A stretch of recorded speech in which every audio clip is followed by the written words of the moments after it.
2차 방정식의 두근이 모두 양수가 되기 위해서는 필수 조건이 있습니다. 먼저 두근, 그렇다면 판별식 D가 양수가 되고요. 양수 더하기 양수는 당연히 양수가 되어야 되고 양수 곱하기 양수도 양수가 되어야 되죠. 그럼 먼저 판별식은 b제곱 마이너스 4ac 그리고 정리를 해서 a는 12분의 5 이하의 범위를 갖게 되죠. 두 번째 조건, 두근의 합. 이때 분모 a제곱 플러스 1이라고 하는 것은 제곱에다가 양수 1을 더하면 무조건 양수가 됩니다. 이런 걸 우리가 절대부등식이라고 하죠.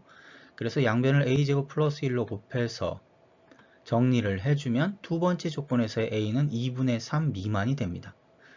세 번째 조건은 바로 a제곱 플러스 1이 절대부등식이었기 때문에 이것도 모든 수에 대해서 다 성립하죠.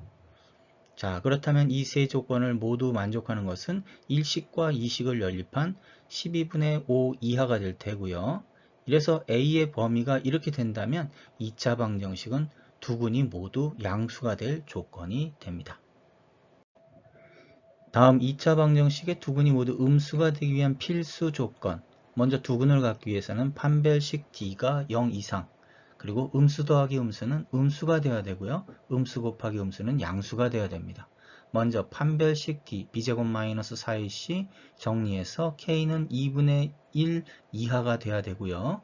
두근의 합이라고 하는 것은 마이너스 4, 그래서 성립하게 되고 두근의 곱은 2K 플러스 3이 0보다 커야 되니까 K는 마이너스 2분의 3보다 커야 되겠죠.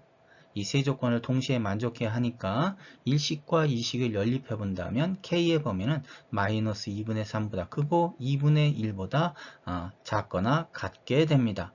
그랬을 때 바로 이 2차 방정식은 두근이 모두 음수를 갖게 됩니다.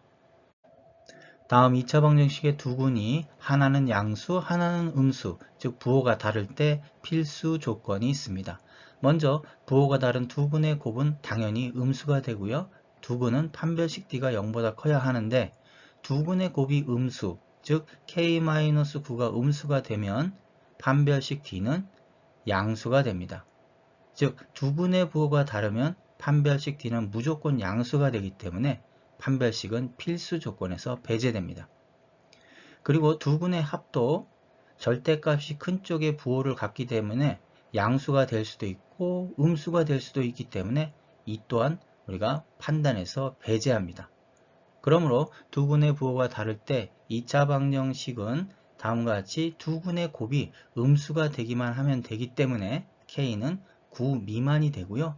이로써 2차 방정식은 두근의 부호가 다른 조건이 됩니다.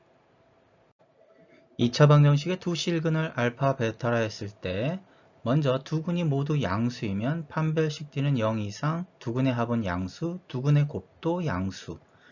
두근이 모두 음수이면 판별식 D가 0 이상, 두근의 합은 음수, 두근의 곱은 양수.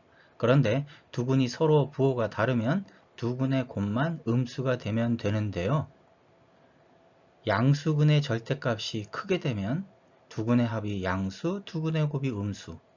음수근의 절대값이 크면 두근의 합은 음수, 두근의 곱은 음수. 절대값의 크기가 같다고 한다면 두근의 합은 0, 그리고 두근의 곱은 음수가 됩니다. 2차 함수에서 a가 양수이면 아래로 볼록, 음수일 때는 위로 볼록. 이때 x축과 만나는 두 점을 알파, 베타. 이때 이 알파, 베타는 2차 방정식의 두근이 됩니다.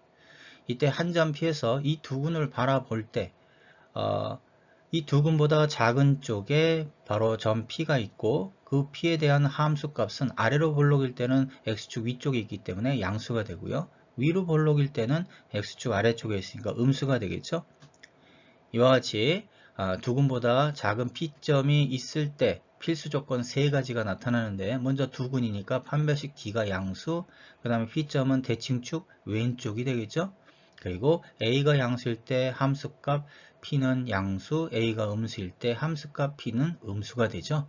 그래서 세 가지를 동시에 만족하는 필수 조건을 따르게 됩니다. 두 번째는 두근보다 P점이 클 때, 그렇다면 대칭축 오른쪽이 될 테고요. 아래로 볼록일 때는 함수값이 양수, 위로 볼록일 때는 음수가 됩니다. 마찬가지로 두근이니까 판별식 D가 양수, 그 다음에 P점은 대칭축 오른쪽, 그리고 A가 양수일 때 함수값도 양수, A가 음수일 때 함수값이 음수로 나타나야 됩니다. 마지막으로 두근 사이에 P가 있다면 먼저 아래로 볼록일 때는 그 함수값은 X축 아래쪽, 그래서 음수가 되겠죠. 위로 볼록일 때는 X축 위쪽이니까 양수가 됩니다. 이렇게 해서 이때는 A가 양수일 때 함수값이 음수, 또는 A가 음수일 때 함수값이 양수로만 나타나게 되면 조건을 만족하게 됩니다. 다음 2차 방정식의 두근이 마이너스 2보다 클 때, 이는 마이너스 2가 두근보다 작을 때가 될 테고요. 이를 만족하기 위한 필수 조건 3가지가 있습니다. 먼저 두근이니까 판별식 D가 양수, 마이너스 2는 대칭축 왼쪽에 있어야 작게 되겠죠.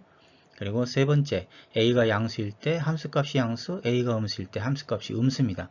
그런데 여기서 A가 1, 즉 양수가 되니까 마이너스 2에 대한 함수값은 양수가 돼야 되겠죠. 자, 2차 함수로 들여다본다면 아래로 볼록이고 두근이 나타나게 되고요. 마이너스 2는 그 두근보다 작은 쪽에, 그러면 마이너스 2에 대한 함수값은 X축 위쪽이니까 양수가 되죠. 그리고 대칭축의 관계. 자, 그럼 첫 번째 조건 판별식 D가 0 이상, 그러면 이를 만족하는 A는 7 이하가 될 테고요. 마이너스 2는 대칭축 왼쪽에 있으니까 두 번째 조건은 성립하고, 자, 세 번째는 마이너스 2에 대한 함수값이 양수가 돼야 되니까 A는 마이너스 9보다 커야 됩니다. 그래서 1식과 2식을 연립하면 바로 두근이 마이너스 2보다 클 때, 또는 마이너스 2가 두근보다 작을 때의 이 조건을 만족하는 A의 범위는 마이너스 9보다 크고 7 이하가 됩니다. 다음 2차 방정식의 두근이 3보다 작을 때, 그렇다면 3이 두근보다 클 때가 되겠죠. 이를 만족하는 필수 조건 3개가 있는데요. 먼저 두근이니까 판별식 D가 0 이상, 그리고 3은 대칭축 오른쪽에 있어야 되고요. A가 양수일 때 함수값이 양수, A가 음수일 때 함수값이 음수가 돼야 되는데, 여기서 지금 A가 마이너스 1, 즉 음수기 때문에 3에 대한 함수값도 음수가 돼야 됩니다. 이 세 조건을 동시에 만족해야 되는데요. 2차 함수를 들여다본다면 다음과 같은 형태의 그래프 구조가 될 테고, 3에서의 함수값은 X축 아래쪽이니까 음수가 되겠죠. 먼저 첫 번째 판별식 D가 0 이상이니까 다음과 같이 첫 번째 범위가 될 테고요. 대칭축이 오른쪽에 있기 때문에 K는 3 미만, 두 번째 영역이 될 테고, 자, 세 번째는 3에 대한 함수값이 0보다 작아야 하기 때문에 K는 7분의 15보다 작아야 되죠. 이렇게 해서 이 세 가지 조건을 동시에 만족하는 영역은 다음과 같고, 이를 부등식으로 다음과 같이 구해주면 이것이 바로 이 2차 방정식의 두근이 3보다 작을 때 만족하는 K값의 범위가 됩니다. 다음 2차 방정식 두근 사이에 2가 있을 때, 그렇다면 필수 조건은 단 하나만 만족하면 됩니다. 즉 A가 양수일 때 함수값이 음수, A가 음수일 때 함수값이 양수. 근데 여기서는 A가 1, 양수이기 때문에 2에 대한 함수값이 음수가 되면 됩니다.